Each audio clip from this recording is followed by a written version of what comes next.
সবাই খুব হালকা করে নিই তো।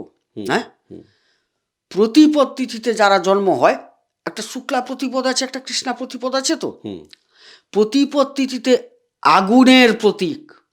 এই প্রতিপদ তিথিতে যাদের জন্ম যদি খারাপ পজিশন হয়ে যায় না, পুড়ে ছারখার করে দেবে। মানে নিজেকে ছারখার করবে, না হয় প্রতিপক্ষকে ছারখার করবে। এগুলো জানার দরকার আছে।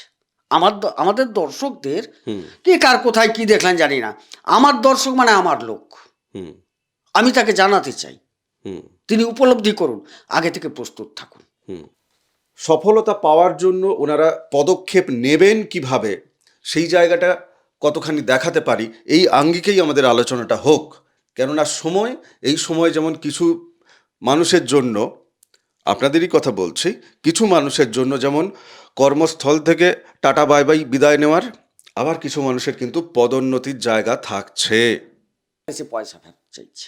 ঘটনাটা হচ্ছে এইখানে, কেন এটাকে জোর দিতে চাইছি, অনেক কিছু ভালোর ব্যাপার লুকিয়ে আছে, কিন্তু আত্মা, মন, চন্দ্র আর রবি ফাঁসছে কোথায় গিয়ে?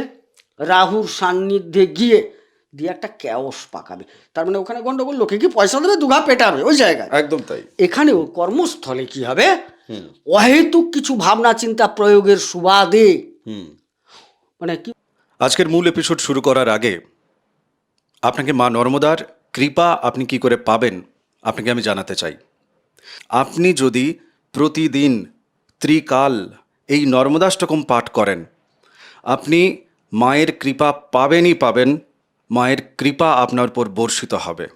ফ্রি অফ কস্ট নর্মদাষ্টকম পাওয়ার জন্য হোয়াটসঅ্যাপে আপনি আমাকে লিখুন আপনার নাম এবং ঠিকানা দিয়ে, যে পিডিএফ বই চাই, আমি আপনাকে পাঠিয়ে দেবো সঙ্গে সঙ্গে।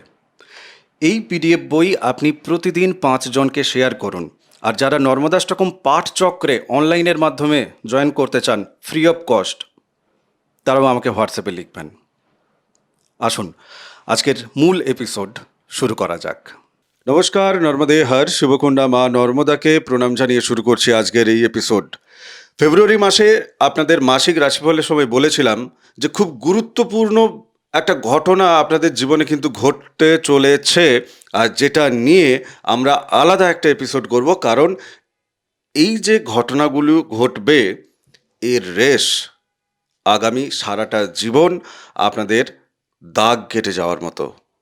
ভয় দেখাচ্ছি না, গুরুত্বপূর্ণ জায়গা কোনটা আছে, গোবিন্দবাবুর কথা শুনুন, আপনারা নিজেরাই অনুভব করতে পারবেন। আপনাদের জীবনে জাস্ট রিসেন্ট যে ঘটনাগুলো ঘটছে, আমরা সেগুলোকেও ছুঁয়ে যাব। গোবিন্দদা, এই যে এনাদের দশম স্থলে 5টি গ্রহ এক যোগে একত্রিত হয়ে তারা প্রায় 8 প্রকারের যোগের সৃষ্টি করছে। তো এই জায়গা থেকে আমরা আজকের এই এপিসোডে ওনাদেরকে কোন কোন দিকে সতর্ক করতে পারি, কোন কোন দিকে ওনাদেরকে আমরা সফলতা পাওয়ার জন্য ওনারা পদক্ষেপ নেবেন কিভাবে, সেই জায়গাটা কতখানি দেখাতে পারি, এই আঙ্গিকেই আমাদের আলোচনাটা হোক। কেননা এই সময় যেমন কিছু মানুষের জন্য, আপনাদেরই কথা বলছি, কিছু মানুষের জন্য যেমন কর্মস্থল থেকে টাটা বাই বাই বিদায় নেওয়ার, আবার কিছু মানুষের কিন্তু পদোন্নতির জায়গা থাকছে। প্লিজ, দশম ঘরে কোন কোন 5টা গ্রহ একত্রিত হয়েছে, ঠিক কি কি 8 প্রকারের যোগ তৈরি করছে, তুমি একটু এক্সপ্লেন করো, আমি চুপ হলাম। আচ্ছা, প্রথমেই বলি, এখানে যে 5টি গ্রহ ক্রমান্বয়ে প্রবেশ করে পঞ্চগ্রহা যোগ তৈরি করছে, সেগুলো কিন্তু যে এই যে 54 ঘন্টা সময়, যেটা আমরা চমকে 54, সেটা কিন্তু একদম চূড়ান্ত রূপের একটা বর্ণনা। কিন্তু শুরুটা হয়ে যাচ্ছে, সেটা হচ্ছে 1 তারিখ থেকে, ফেব্রুয়ারির। রাহু দীর্ঘদিন দশমে বসে আছেন। এক কথায় তিনি সাবলীল শক্তিশালী অবস্থায় আছেন এবং নিজ নক্ষত্র পেয়ে গেছেন। অনেকগুলো দিক, বন্ধু গৃহ, দশম স্থল, বায়ু তত্ত্ব, নিজ নক্ষত্র, তার মানে কতখানি শক্তিশালী ভাবতে হবে।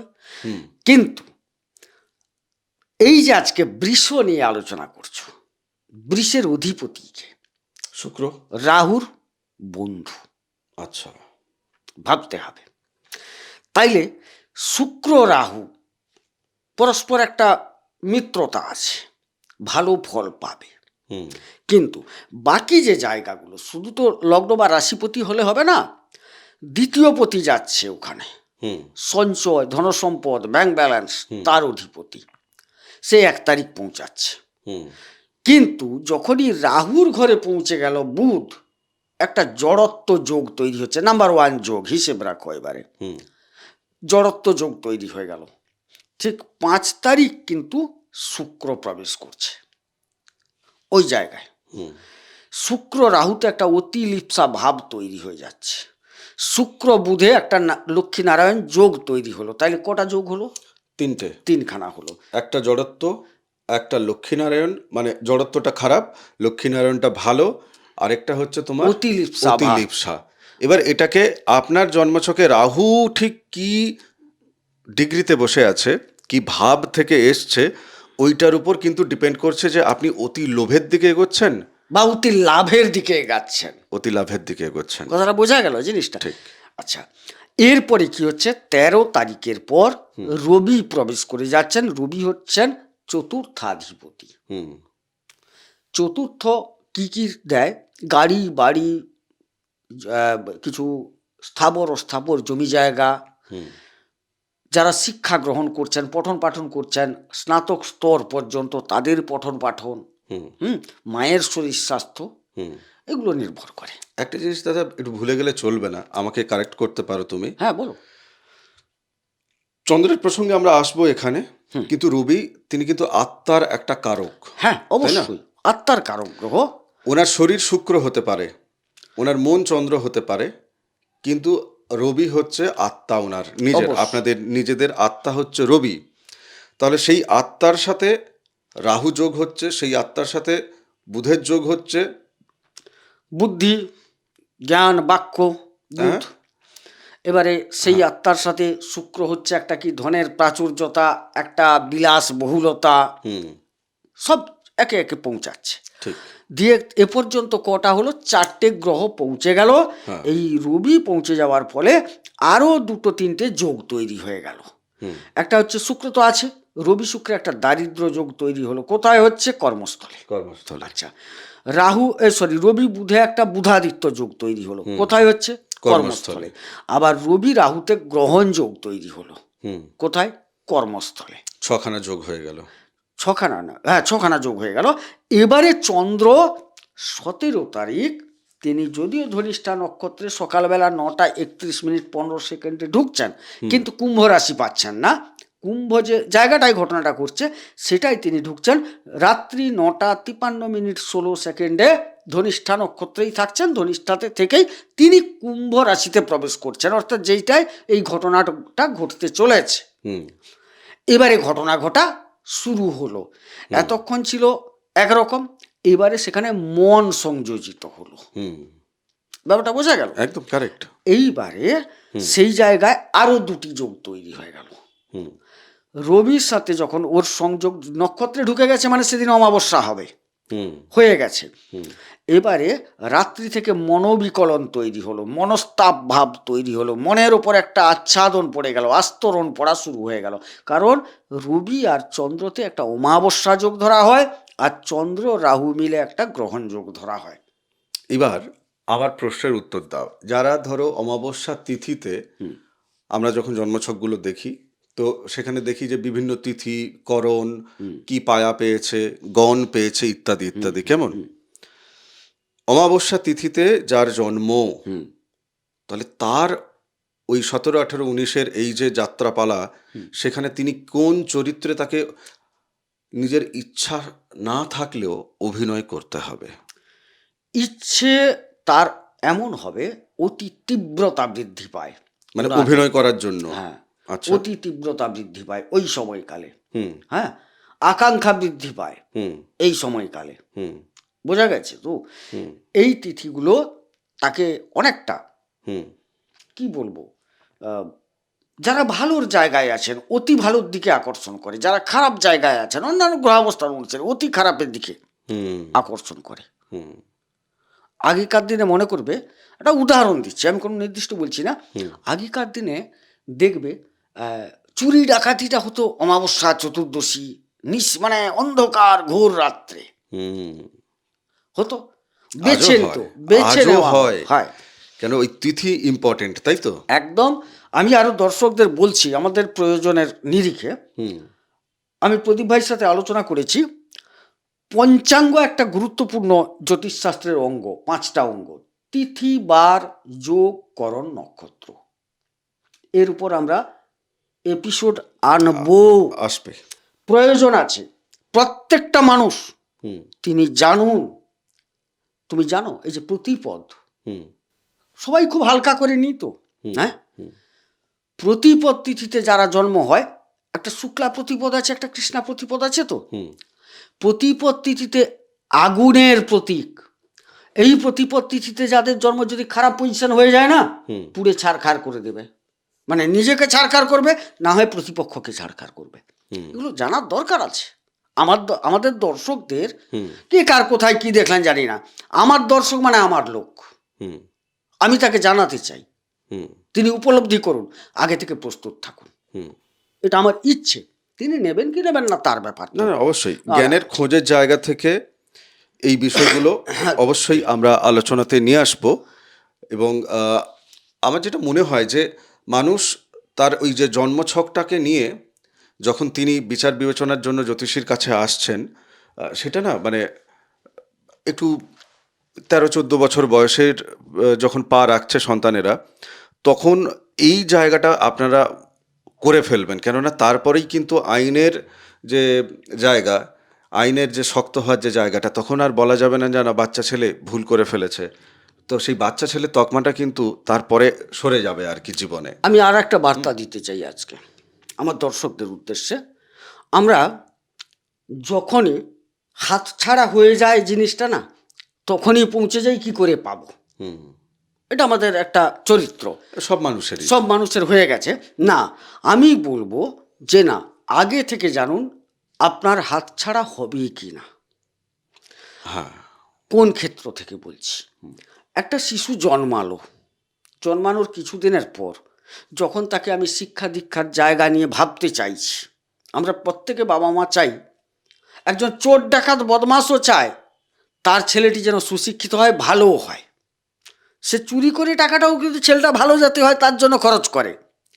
কিন্তু যদি পথটা না খুঁজে পাওয়া যায়, ভুল পথে যাওয়া হয়, তাইলে হবে না। পথটা ঠিক খুঁজে বের করুন যে এই ছেলেটিকে কোন দিকে নিয়ে গেলে সে জীবনে সাফল্য পাবে। সেটা যদি ভাই আগে থেকে কেউ জানতে পারে, তার প্রস্তুতি হওয়ার জায়গা থাকবে, সেরকমভাবে সে পদক্ষেপ নেবে। কি হলো, গতানুগতিক ছেলে পড়ছে, আচ্ছা ঠিক আছে ভালো কথা, পড়ছে, 3টে টিউশন দিয়ে দাও। ছেলে পড়াশোনাও করছে, সব কিছু ভালো হওয়া সত্ত্বেও এমন লাইনে পড়াশোনা করলো, দেখা গেল সেই লাইনে তার কুণ্ডলী বলছে ডেভেলপ নেই। লক্ষ লক্ষ বেকার কেন? অমনি। হ্যাঁ, একটা ভাব আছে যে না পাওয়ার ক্ষেত্রে, তার মানে এই নয় যার কুণ্ডলী বলছে তিনি সঙ্গীতজ্ঞ হবেন, তার হাতে ধরিয়ে দেওয়া হয়েছে নাট বল্টু, সে ডেভেলপ করতে পারবে? ভাই, সে তো ললিত করার লোক, কোমলতা তার বিষয়। তাকে যদি মেশিনারি পার্টস বানাতে লাগিয়ে দাও, সেই বিষয় বলে এটাই তোমাকে করতে হবে, এটা চাইছে মার্কেট। মার্কেট চাইলে হবে না, কুণ্ডলী কি চাইছে, তার প্রারব্ধ তোমাকে কি হতে বলেছে, সেটা ভাবার দরকার আছে। একদম তাই। আচ্ছা, আমরা এদিকের একটু আলোচনাতে চলে আসি। হ্যাঁ, তো মোটামুটিভাবে যা দেখতে পাচ্ছি আমরা যে 17-18 তারিখে ওই সময় কিন্তু প্রচণ্ড বৃষ্টি বাদল সমস্ত কিন্তু একই সাথে বিদ্যুৎ সব কিছু হতে থাকবে। না বাইরে পরিবেশে হবে কিনা জানি না, কিন্তু আপনার আত্মা জুড়ে হবে, আপনার মন জুড়ে হবে, আপনার শরীর জুড়ে কিন্তু হবেই, এটা বলা যায়। এবার কে কতখানি আপনারা বৃষ্টিতে ভিজবেন নাকি ওই বিদ্যুতের আঘাতপ্রাপ্ত করবেন, সেটা আপনাদের জন্মছক বলবে। একটা জিনিস দাদা, এক্ষেত্রে মঙ্গল তো তারপরে যাচ্ছে। মঙ্গল 24 তারিখে প্রবেশ মঙ্গল করবে। 24 তারিখে প্রবেশ করছে। অঙ্গারক যোগ তৈরি হয়ে যাবে হ্যাঁ, হ্যাঁ, কর্মস্থলে। তো এই যে এনাদের ধরো এই যে বাকি যা যা কিছু এনারা 17, 18, 19 তারিখে পেলেন, হ্যাঁ, তারপরে ধরো উতরে যাওয়ার পরেও 24 তারিখে লাস্ট একটা কিন্তু আরেকবার প্রমাদ গুনছে, মঙ্গল গিয়ে ওখানে রাহু এবং মঙ্গলের একটা কিন্তু ওখানে জুতি বা কনজাংশন তৈরি হচ্ছে ওই জায়গাটাতে। হ্যাঁ, তো তাহলে এই যে পুরো সারাটা মাস জুড়ে ফেব্রুয়ারি মাসের এত বড় ধাক্কা, জন্মছকে যদি কারোর রাহু মঙ্গল একত্রে বসে থাকেন তার যে কোনো ঘরে, আমার তো মনে হয় যে তিনি মানে পার পাবেন কিভাবে উইদাউট এনি রেমেডি বা ইত্যাদি ইত্যাদি। দেখুন, আমরা কাউকে বলতে পারি না যে আপনি ওষুধ খান, সোজা কথা। আমরা বলতে পারি যে আপনার জীবনকে আরও সুরক্ষিত করার জন্য এই জিনিসের প্রয়োজন আছে, ওষুধের প্রয়োজন আছে। সেই ক্ষেত্রে দেখা যাচ্ছে আপনার কুণ্ডলিতে যদি গ্রহণ যোগ থেকে থাকে, যদি আপনার এই যে জোড়া গ্রহণ বললাম, যে হ্যাঁ, কোনো স্বাভাবিক। ঘটতেই পারে, অতিলিপ্সাটা যদি খারাপভাবে থাকে, জড়ত্ব যোগ যদি থেকে থাকে, অমাবস্যা যদি থেকে থাকে, পরে তো অঙ্গারক যোগ আসছে, ওগুলি যদি থেকে থাকে, শুধু এই কদিন একটা সুইচ টেপার মতো, আমরা 1 সেকেন্ড লাগে একটা সুইচ টিপতে, টিপে দিয়ে হাত তুলে নাও, বছর বছর বন্ধ না করলে আলো জ্বলছে। এমন কিছু ঘটনা ঘটবে, সারা জীবন তার প্রভাবটা ওখানে পড়তে থাকবে। আর এই সময়কালে কি হবে, এই 54 ঘন্টায় কি হবে না, 54 ঘন্টায় ষাঁড় চিহ্ন দিয়ে টাকা ফেরত নিতে গিয়ে মার খাওয়ার অবস্থাটা তৈরি হবে। মানে মানে মাথাটা প্রথমে হ্যাং হচ্ছে, চন্দ্র তো গ্রহণযোগে আটকাচ্ছে। তা কাউকে আমি বলছি না, দর্শকদের, যে মাতাল একটা গল্প বলছি। একজন মাতালকে তার বাড়ি থেকে ফোন করলো, তার স্ত্রী, আমার মা এসছে, ভাই এসছে, তুমি মিষ্টির প্যাকেট নিয়ে আসো। সে মাল খেয়েছে, একটু মাতলামি করতে করতে একটা মিষ্টির দোকানে গেছে, মিষ্টির দোকানে সে 100 টাকা দিয়েছে, দিয়ে বলছে আমাকে 2টো টিফিন করে দাও, 40-80 টাকার টিফিন বানিয়ে দিয়েছে, ব্যাগে পুরেছে। পুরে বলছে 20 টাকা। না দাদা, খুচরো তো নেই আমার কাছে। না তাইলে ঠিক আছে, আমি বিকেলে নিয়ে যাব বলে বেরিয়ে এসছে। আসার সময় দেখেছে যে একটা ষাঁড় শুয়ে আছে দোকানটার সামনে। চলে এসছে, বাড়িতে মিষ্টি খেয়েছে। সে মাতাল হলেও তালে ঠিক আছে, যে এখনই যদি বাড়ি যাই, 100 টাকা যে দিয়েছিল বাড়ি থেকে সকালবেলা, তো এখনই 20 টাকা পকেটে থাকলে নিয়ে নেবে, তার চেয়ে বিকেলে আসবো, ঠিকই আছে, নেই বলেছে, পয়সা নেবো, আবার খাবো, বাড়ি যাব। বিকেলবেলা তখন নেশাটা কেটে গেছে, সকালবেলা নেশাটা কেটে গেছে। সে এবারে এসে পৌঁছেছে একটা লোহা, ওই যে নাট বোল্ট টোল্ট বিক্রি করে, তার দোকানের সামনে খুঁজে দিয়ে বলছে আমাকে 20 টাকা ফেরত দেন। বলে কিসের 20 টাকা? না, সকালবেলা যে আমি মিষ্টি নিয়ে গেলাম, আপনি পয়সা দিতে পারলেন না, ফেরত 20 টাকা দেবেন বললেন না। বলে ভাই, এটা তো নাট বোল্টের দোকান, এখানে তুমি মিষ্টি পাবে কোত্থেকে? বলে মিথ্যা কথা বলছো, সে যাই হোক, তুমিই মিষ্টি দিয়েছিলে আমাকে।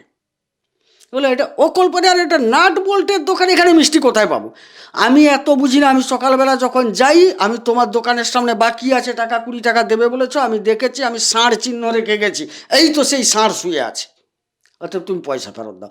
ঘটনাটা ঘটেছে কি, সকালবেলা যখন যায়, ষাঁড়টি মিষ্টির দোকানের সামনে শুয়েছিল, তার তো মাথায় সেটাই আছে যে দোকানে পয়সা পাবো তার সামনে ষাঁড় আছে শুয়ে।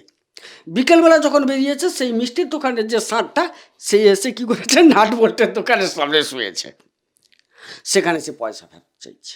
ঘটনাটা হচ্ছে এইখানে, কেন এটাকে জোর দিতে চাইছি, অনেক কিছু ভালোর ব্যাপার লুকিয়ে আছে, কিন্তু আত্মা, মন, চন্দ্র আর রবি ফাঁসছে কোথায় গিয়ে, রাহুর সান্নিধ্যে গিয়ে দিয়ে একটা ক্যাওস পাকাবে। তার মানে ওখানে গন্ডগোল, লোকে কি পয়সা দেবে, দুঘা পেটাবে ওই জায়গায়, একদম তাই। এখানেও কর্মস্থলে কি হবে, অহেতুক কিছু ভাবনা চিন্তা প্রয়োগের সুবাদে, মানে কি বলবো, উদ্ভট কিছু দাবি, অতিলিপ্সার কারণে উদ্ভট কিছু দাবি, এই যে আমাকে দাও, নাট বল্টের দোকান থেকে মিষ্টির পয়সা ফেরত নেবে, এই ঘটনার কারণে উনি কিন্তু বিভিন্ন সমস্যায় জড়িয়ে পড়বেন কর্মক্ষেত্রে।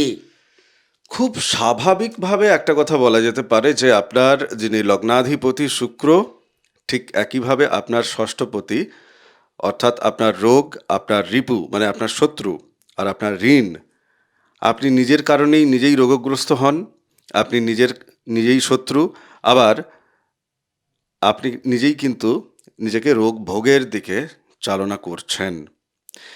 মানে বাকি জন্মছক কি আছে জানি না, কিন্তু এটা একদম খালি চোখে আপনিও স্বীকার করবেন। একদম। আরো গুরুত্ব দাও, এখানে পঞ্চম প্রতিষ্ঠার কারক গ্রহ, তিনি সঞ্চয়ের কারক গ্রহ, তিনি দশমে যাচ্ছেন, যেরকম বুধাদিত্য যোগ পাচ্ছেন, লক্ষ্মীনারায়ণ যোগ পাচ্ছেন, সাথে সাথে জড়ত্ব যোগ পাচ্ছেন। যাই হোক, আজকের কোনটা তার কাছে ফলপ্রসূ হবে তার কুণ্ডলী কিন্তু বলবে, তার না, যা না, আছে। অবশ্যই ওটা যিনি সিরিয়াস হবেন জীবন সম্পর্কে, যিনি মনে করবেন যে না আমাকে এই ঝড় অতিক্রম করতে হবে। আর ইতিমধ্যে আপনারা পাচ্ছেন যা যা কিছু সিমটম বলে দিই। মাথার আপনাদের কাজ করছে না মাঝে মাঝে, হ্যাঁ এখনই যখন এপিসোড দেখছেন তখনই আপনাদের, তার আগে থেকেই চলছে এটা। শরীরে ব্যথা যন্ত্রণা ইত্যাদি ইত্যাদি, এই জায়গাগুলো বয়স নিরিখে বলছি না, মোটামুটি গড়ে, একদম গড়ে সবাই ঢালাও একদম, হ্যাঁ এটা হচ্ছে, এই জায়গাটা হচ্ছে যাদের, তাদের ঘন্টা বাজছে, সংকেত আসছে বিপদের। বাকি খুব ভালো জন্মছক যাদের আছে তাদের ক্ষেত্রে এতটা ভয় পাওয়ার কিছু নেই, যাদের কর্ম ভালো আছে তাদেরও এতটা ভয় পাওয়ার কিছু নেই। তপভূমি নর্মদা, মা নর্মদার মাহাত্ম্য কথা অডিও সিরিজ আছে এই চ্যানেলে, আপনারা শুনবেন। ভালো থাকুন, সুস্থ থাকুন, ভক্তির পথে থাকুন, এটাই চাইবো। আর যারা মনে করছেন যে না অহেতুক ভয় দেখাচ্ছে, প্লিজ আপনি আমাদেরকে ক্ষমা করুন, আপনি ভুলে যান পুরো এপিসোড। নমস্কার, নর্মদেহার। নর্মদেহার।